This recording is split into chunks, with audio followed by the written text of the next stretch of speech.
Welcome back to the deep dive. If the first few days of 2026 feel less like a new year, more like the world's tectonic plates are shifting beneath your feet, well, you're not wrong. Not at all. The sheer volume of data we've gathered for today, it all points to one word: rupture. A definitive rupture, not just a gradual change. Exactly. We are clearly past the post-Cold War era. The international system has crystallized into what our sources are calling the architecture of fragmentation. Look, the analysis is blunt. We're watching a deliberate return to spheres of influence. The old rules of statecraft have fundamentally changed. How so? I mean, weren't the old rules still based on massive military might, on alliances? They were, but the primary tool of coercion has pivoted. It's now what the sources call the instrumentalization of economic and technological coercion. So weaponizing things that aren't, traditional weapons. Precisely.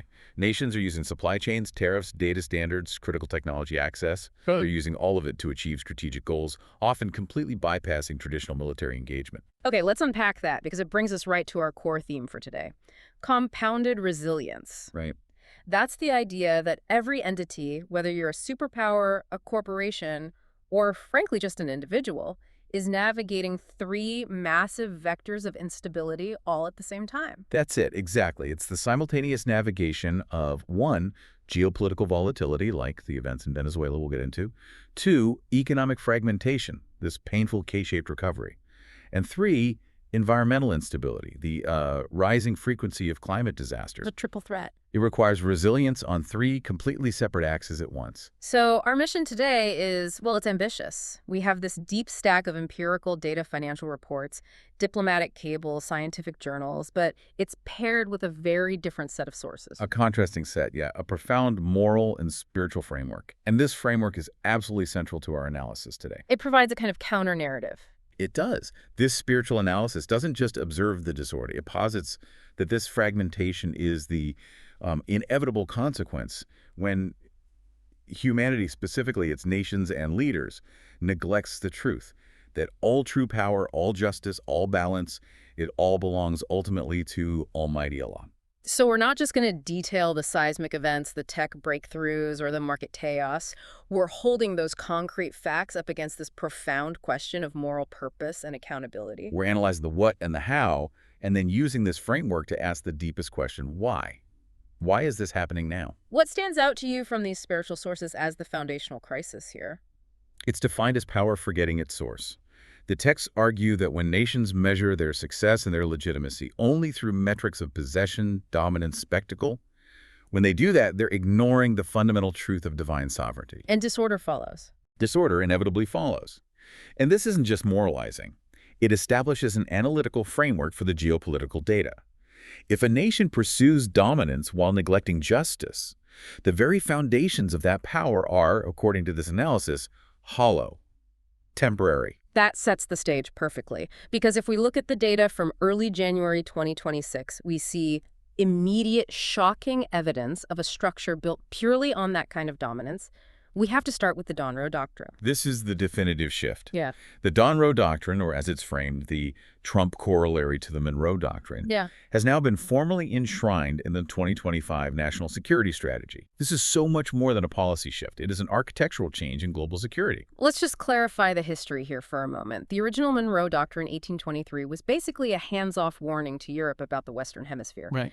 But this Donroe Doctrine is fundamentally different. It signals something far more dramatic. A deliberate retreat from primacy. Exactly. The U.S. is explicitly moving to withdraw from its decades-long role as the guarantor of the liberal global order. That was a role that required global engagement, policing sea lanes, upholding a massive treaty network. And now? Now, the Donroe Doctrine reorients the strategic focus almost exclusively on the Americas, and often through unilateral action. And the key driver for this isn't some return to historical isolationism, it's about China. Absolutely. The need to strategically counter China's growing economic and political influence in Latin America is the operational core of this doctrine. I mean, the numbers are just staggering. Chinese trade with Latin America is projected to surpass $700 billion by 2035. $700 billion. It's a massive leap. And that level of economic entanglement is seen as an existential threat to regional stability from Washington's perspective. And the sources. They're very stark about the method of enforcement. They say it signals a return to 19th century realpolitik, emphasizing spheres of influence maintained through, and this is a direct quote, the barrel of a gun. This isn't veiled diplomacy, it's a declaration. And we didn't have to wait long for theory to become reality. The first manifestation of this new doctrine was the Venezuelan intervention launched on Saturday, January 3rd.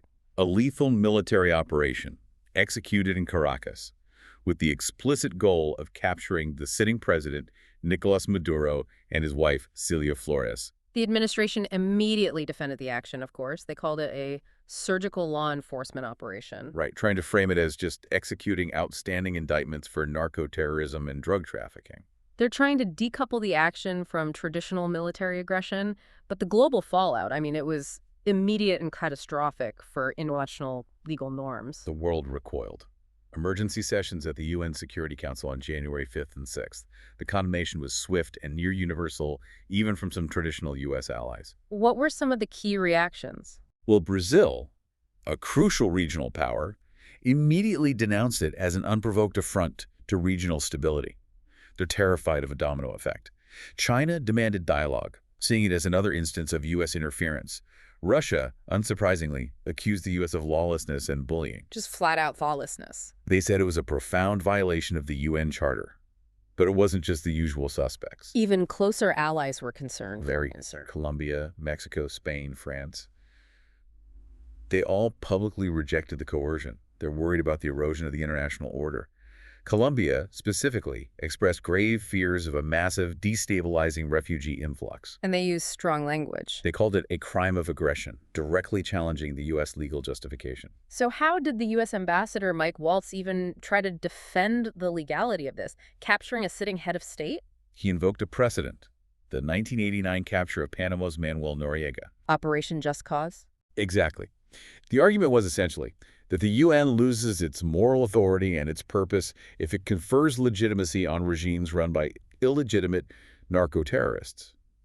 It frames the action not as an invasion, but as a necessary extension of domestic U.S. law enforcement. A truly global reach for domestic law. But that argument was not accepted by the UN Secretary General, Antonio Guterres. His warning was. It was incredibly strongly worded. What did he say? Guterres warned the Security Council that capturing a sitting head of state, regardless of the charges, sets an extremely dangerous precedent. He argued it fundamentally erodes the very foundations of international law, sovereign independence, and the principle of non-intervention. The whole post-World War II system. He emphasized that this action places every nation's leadership at risk of unilateral abduction by a more powerful foreign entity. And then, of course, lurking in the background is the economic motivation. Always. Venezuela's ambassador Samuel Moncada made sure the UN knew that his country possesses the world's largest proven crude oil reserves. How much is it? 303 billion barrels. That one fact immediately reframes the entire intervention, doesn't it? It puts it into a context of strategic resource targeting, regardless of the narco-terrorism justification. It forces you to ask, was this about justice? Or was it about control over a critical global energy resource? And the immediate repercussions are already unfolding. Right. Colombia is bracing for a humanitarian crisis, that refugee influx. Venezuela temporarily closed its border with Brazil, which just heightens regional tension. But the real leverage point is the interim presidency. Under Delcy Rodriguez. Who is now under intense pressure. The U.S. is signaling dire consequences if the post-Maduro oil policy isn't aligned precisely with Washington's priorities. This is the definition of realpolitik. This brings us right back to that core moral tension. We have leadership relying entirely on force, on transaction, on unilateral action, that barrel of a gun approach. And this is where the spiritual framework analyzes this specific mode of governance. It calls it the crisis of leadership, strength without righteousness. The sources are clear. When leaders rely solely on coercion and manipulation, they might achieve short-term tactical goals, like capturing a president. But they weaken the foundation. They simultaneously erode the moral and legal foundations that are necessary for any kind of long-term sustainable authority. Wait, I have to stop you there. From the U.S. perspective, they see this as creating stability, right? So how does setting a dangerous precedent and weakening international law actually undermine their own long-term interests? That is the central question the moral analysis addresses. The divine standard it presents is rooted in the concept of the perfectly just. Any system, any doctrine that disregards justice in favor of naked unilateral power is by its nature unstable. Because it violates a kind of universal equilibrium. Exactly. The source material suggests that a doctrine like this is built on a temporal illusion of power. It's self-defeating. It stands on borrowed time. True strength, according to this analysis, isn't measured by your ability to capture, but by your ability to establish and uphold justice. So the fragmentation we see on the world stage is really an external symptom of an internal spiritual misalignment. Precisely. If leaders forget that all power and sovereignty belong ultimately to Almighty Allah, and they choose arrogance, then their strength becomes a weakness, because it lacks the support of universal justice. The Monroe Doctrine, through this lens, is fundamentally a choice of arrogance over accountability. And we're seeing this transactional, self-interested recalibration happening globally, not just in the Americas. Look at the Middle East. It's astonishing. The U.S. administration is prioritizing transactional diplomacy over decades of ideological alignment. I mean, they're willing to meet with Syria's new president, Ahmed al-Sharaa, even offer sanctions relief, despite him remaining a designated terrorist. The old ideological lines are just gone. They've blurred entirely. The focus is purely on deal-making, on regional stabilization, on leveraging immediate national interests. But stabilization might be the goal, but the region is still a powder keg. Absolutely. The Gaza conflict is winding down in early 2026, but the humanitarian decimation is profound. We're looking at staggering figures, like 80% unemployment in Gaza. Aid access is still a huge problem. And the standoff in the Red Sea continues. The high-stakes military standoff between the Israel-U.S. coalition and the Iran Houthis axis is unabated. It's still threatening critical global shipping lanes. So transactional politics haven't removed the core tensions. In Asia, we see something different. Mutual necessity seems to be driving strategic resets. The Xi-Li summit between China and South Korea is a classic example. Both countries recognize they need each other for economic and security stability amidst all this global churn. Ideological differences are taking a backseat. And India is also making moves, trying to thaw relations with Bangladesh after the death of Khalida Zia. Yeah, the sources suggest this is a geopolitical calculation. India wants to secure its eastern flank and stabilize trade routes. But even at a smaller scale, fragmentation persists. There's instability at the Thai-Cambodian border, recent mortar strikes. And of course, the South China Sea. The unrelenting competition for maritime dominance there remains the region's primary geopolitical flashpoint. So fragmentation is happening at every scale, from capture of a president to small border skirmishes. Let's pivot now to the second vector of instability, the economic test. This is where that K-shaped recovery becomes the defining feature of 2026. The global economy is forecast for sturdy but moderate growth, somewhere between 2.8% and 3.2% GDP expansion globally. On paper, that sounds okay. But that stability is immediately undermined by the dissolution of order we just discussed. Yeah. The instrumentalization of trade, the tariffs, the coercion. It turns predictability into geopolitical risk. It affects every single investor, every consumer. And the defining feature is this K-shaped divergence. Right. Imagine the letter K. The upward stroke represents the hyper-productive, hyper-wealthy top 20% of households. These are the people reaping the overwhelming majority of dividends from AI and tech investments. They're the ones fueling global luxury consumption. And the downward stroke. That's the rest of society, the poor, the middle classes. They are facing a punishing affordability crisis. Persistent inflation is eroding their wages, and high interest rates are driving up their debt costs. They are stagnating while the top just accelerates away. Let's break down the GDP forecasts because they really illustrate this. Okay, so globally, that 3.2% figure is heavily reliant on tech capex, all that spending from the upper stroke of the K. The U.S. is forecast at 2.6% growth, but that's driven by recent tax cuts and anticipated AI productivity gains, which, again, primarily benefit the corporate sector and the wealthy. And China, they're projected to grow between 4.8% and 5.0%. Yes, but this is policy-supported growth. It's propped up by the government. It's being seriously hindered by weak domestic demand. The consumer side, the bottom stroke of the K in China, is struggling. The euro area is lagging even more. Significantly, just 1.3%. They're trying to balance necessary German fiscal stimulus against austerity measures elsewhere. It's a picture of deeply divided growth. And this division, it's reflected instantly in the markets. That geopolitical risk from Venezuela immediately translates into investor anxiety. That's exactly why we saw the surge in gold. Gold prices soared more than 2.5% on January 5th, hitting a new high of $4,456 per ounce. Investors are fleeing risk and seeking a safe haven. Some analysts are projecting it could even hit $4,800. But at the same time, we saw weakness in the US dollar, and that was tied to something totally different. Right, manufacturing fragility. The ISM Manufacturing Index fell to 47.9 in December. That's the 10th consecutive month of contraction in U.S. manufacturing. It just shows the fragility beneath the surface of those optimistic GDP numbers. The economic engine is uneven. Strong tech and finance, weak industrial base. Exactly. And this inherent division brings us right back to the moral framework's warning: possession without purpose. It's the perfect lens for the K-shaped economy. The source notes that dominance informs massive wealth. Economic control without depth and purpose breeds systemic frustration. Success for that top 20% is becoming completely detached from moral responsibility and societal well-being. So the abundance being created by AI isn't just a reward, it's a test. A severe test. The pursuit of wealth and dominance, which is what drives that economic coercion we see geopolitically, is laid bare here.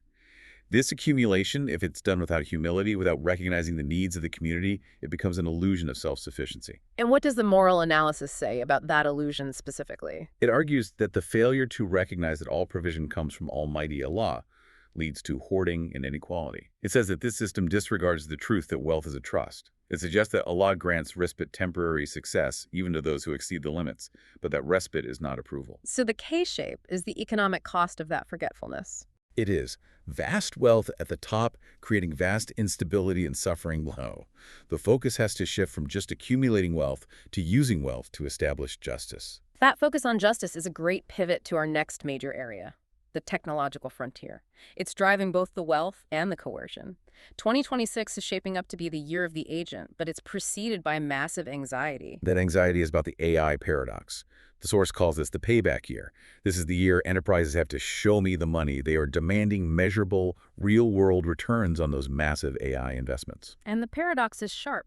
AI fueled a staggering 80% of U.S. stock market growth, yet real-world productivity gains for many legacy companies remain elusive. This disparity is what's fueling the anxiety. We see in the financial sources that 57% of institutional clients rank a tech bubble burst as their single biggest concern for 2026.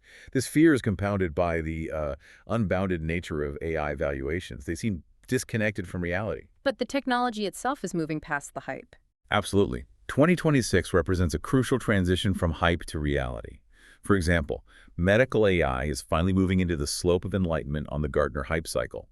We're seeing clinically validated, trustworthy systems replacing inflated expectations. And the mechanism driving this legitimacy is agentic AI. Experts are dubbing 2026 the year of the agent. This is a big conceptual leap beyond standard generative AI, right?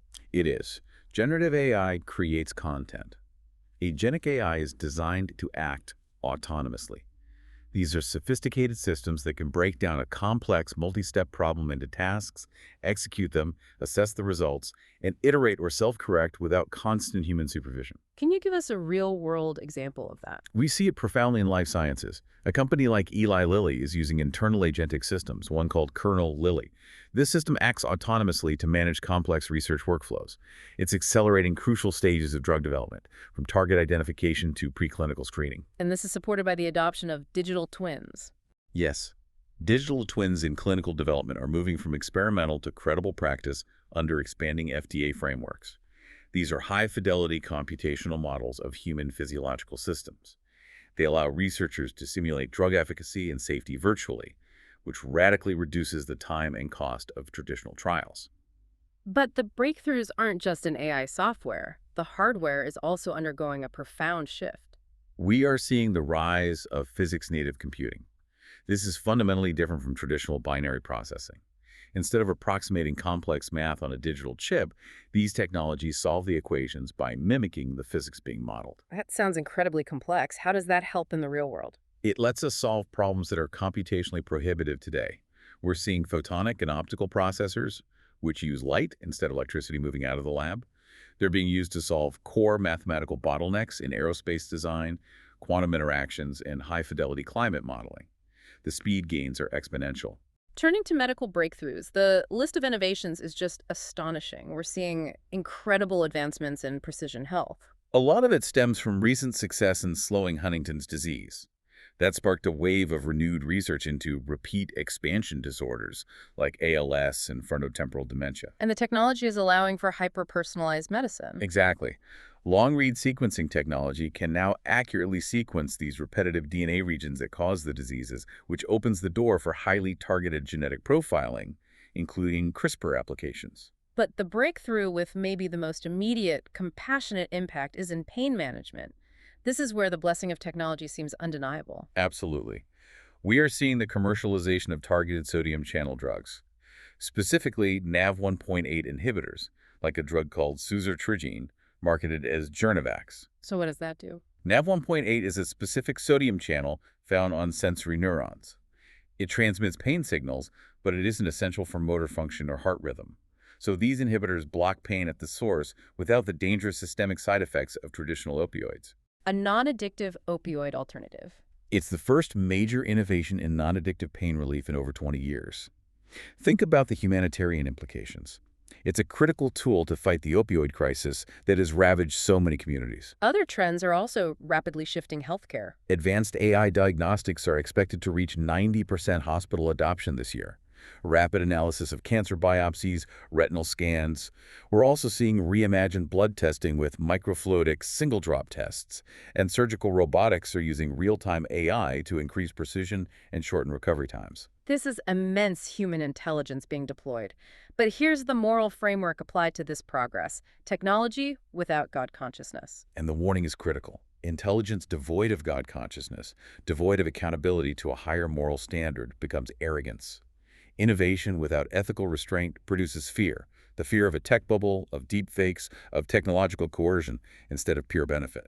And we see that conflict immediately. The ability to provide non-addictive pain relief, a massive blessing, stands in stark contrast to the potential for that same AI to be instrumentalized for domination. The source material argues that Allah grants the capacity to discover and invent, but that capacity is never independent of moral responsibility. True advancement isn't measured by the speed of system building, but by whether that technology is actively used to protect the weak, uphold justice, and foster peace. So if it becomes a means of domination, it ceases to be a blessing. It becomes, instead, a severe trial. That framework, stewardship versus exploitation, applies perfectly to our next area: environmental and space dynamics. On climate change, the global agenda has been forced to shift from promises to performance, execution over ambition. And this shift is being brutally driven by the sheer frequency and severity of climate-induced disasters. And the most tragic recent example is the Indonesian flood catastrophe that closed out 2025. The devastation is immense. Over 11,770 people lost their lives across Aceh, North Sumatra, and West Sumatra, mostly due to flash floods and landslides from unseasonably heavy monsoon rains. And the long-term impact on infrastructure is crippling. As of the first week of January, over 240,000 people were still displaced. The damage included 6 major bridge collapses, crucial for regional logistics, and the destruction of 10 water intake systems in Padang City, which disrupted clean water for hundreds of thousands. And there was significant public criticism of the government's response, wasn't there? There was. Despite President Subianto visiting affected villages, the government faced backlash for not declaring a national disaster.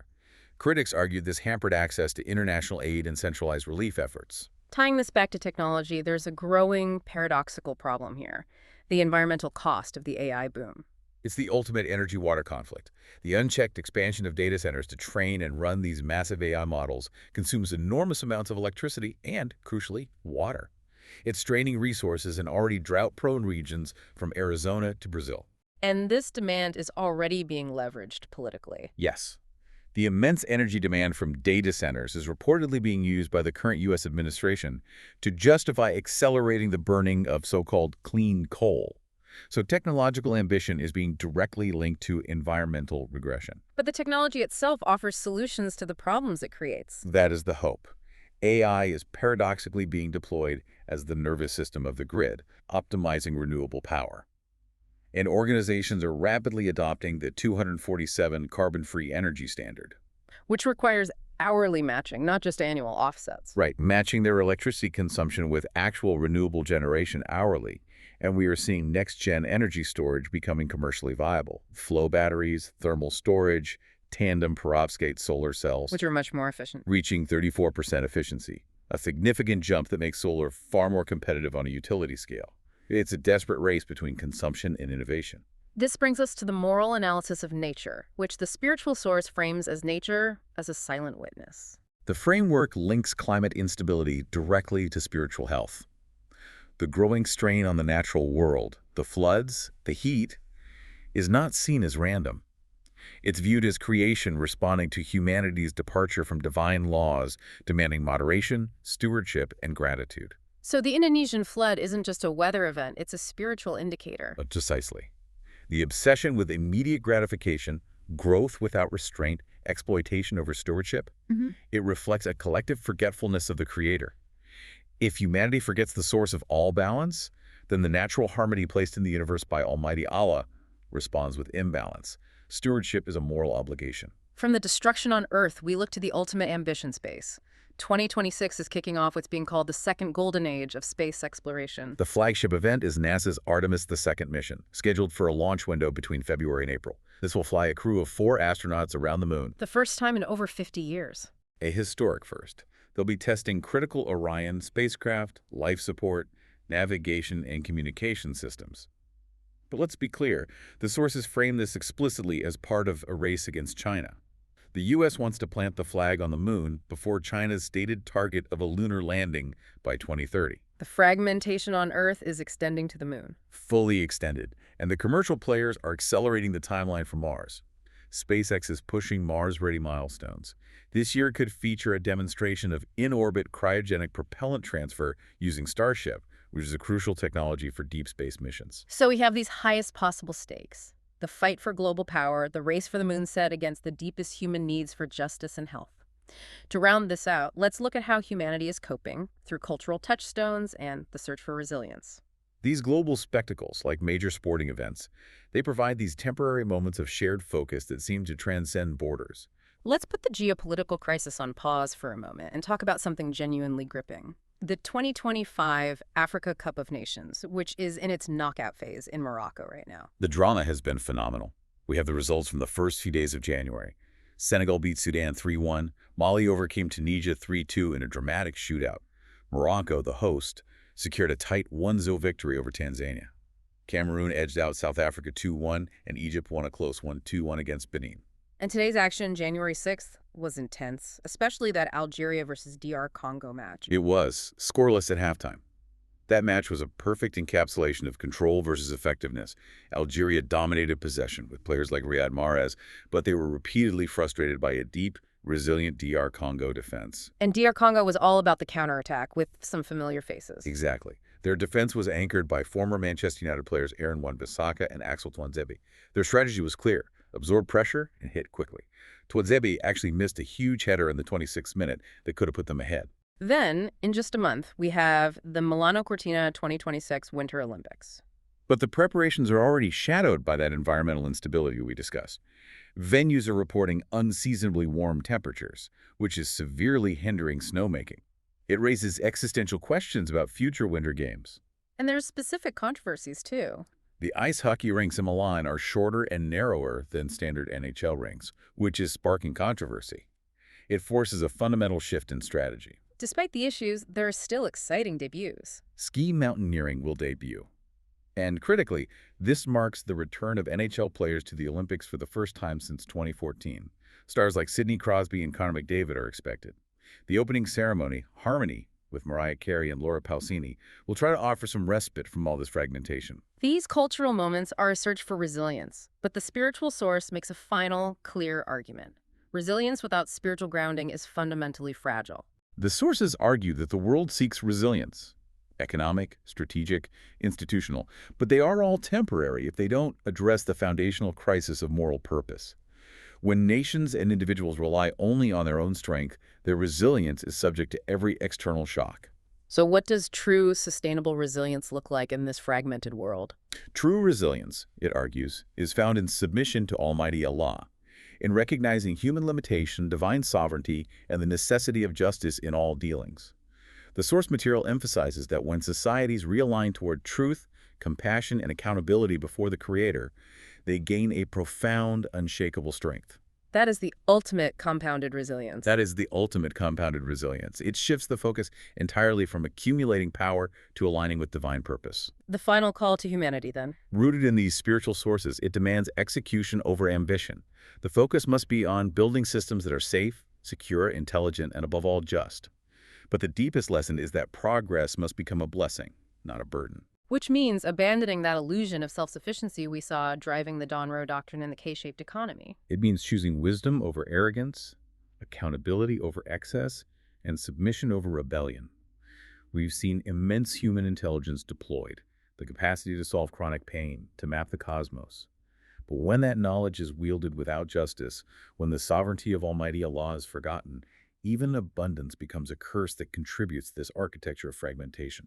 We've covered a remarkable amount of ground today, analyzing this architecture of fragmentation. We saw geopolitical unilateralism cemented by the Don Rowe doctrine. We examined the K-shaped economic divergence, concentrating wealth and turning abundance into a severe moral test. And we looked at the pivotal shift to agentic AI, a tremendous capability that requires profound ethical restraint. The sources have shown us nations risking the very foundations of international law for strategic gain, while simultaneously developing breakthrough technology capable of solving humanity's deepest pains, like non-addictive pain relief. This juxtaposition of profound arrogance and profound potential is really the defining characteristic of 2026. So here is the final provocative thought for you to consider, based on the framework we've explored. If true resilience is found only in humility and justice, what singular global event, a technological achievement that transforms medical ethics, or a geopolitical conflict that finally erodes sovereignty will serve as the ultimate moment of decision, forcing the world to acknowledge its limitations and return to accountability before the Creator? The choice between wisdom and arrogance is being made every single day by every leader in every technological development. The architecture of the future depends entirely on that choice. We thank you for joining us on the Deep Dive.